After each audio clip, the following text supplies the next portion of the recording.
So, paano nga ba makapag-open ng account para makapag-sign up ka na makapag-copy trading?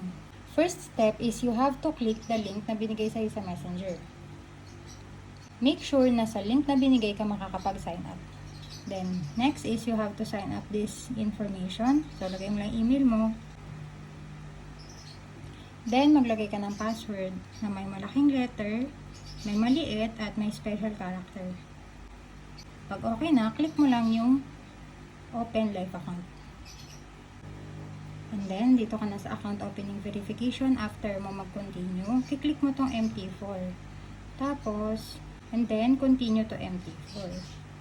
So, yan yung green. Okay? And then, ikiklik mo is Send STP Swap Free.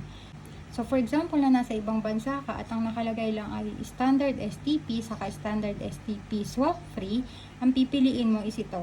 Okay? So, kapag nasa ibang bansa ka at wala itong options na to. Okay? So, pero pag nandito ka naman sa Philippines, ito yung ikiklik mo. Tapos, ikiklik mo po USC.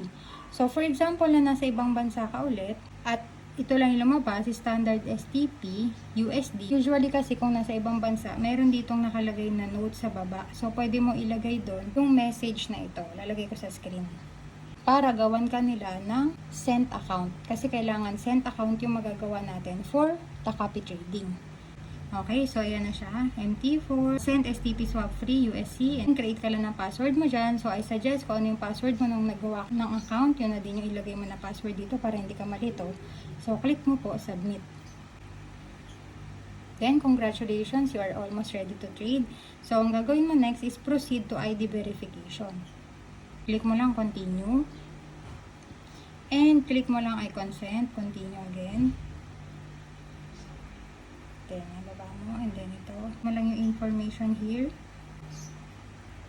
Then, click mo continue.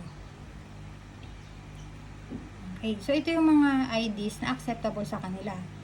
Ayan, so ayan yung mga list. So, in this case, ang ipapasa natin is driver's license.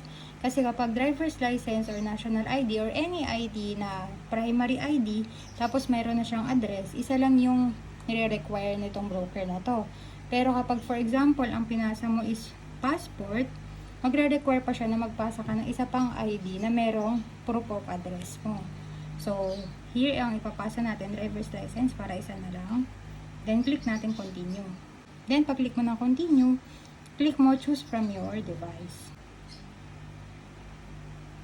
Ayan, so yan yung front side. And then, ito naman yung back side. And then, click lang natin continue. Ayan, so your profile has been verified. Then, back to home page. So, ito na yung account mo. So, meron ka ng trading account. Tapos, yung leverage, i-change lang natin siya sa 1,000. So, ayan siya, 1,000 is to 1. And then, click natin I have read, change leverage. Ayan. So, click lang natin yan. So, make sure na ang leverage is 1,000 is to 1. Tapos, send swap free. So, makikita mo rin naman na USD siya. So, send account siya. So, yan.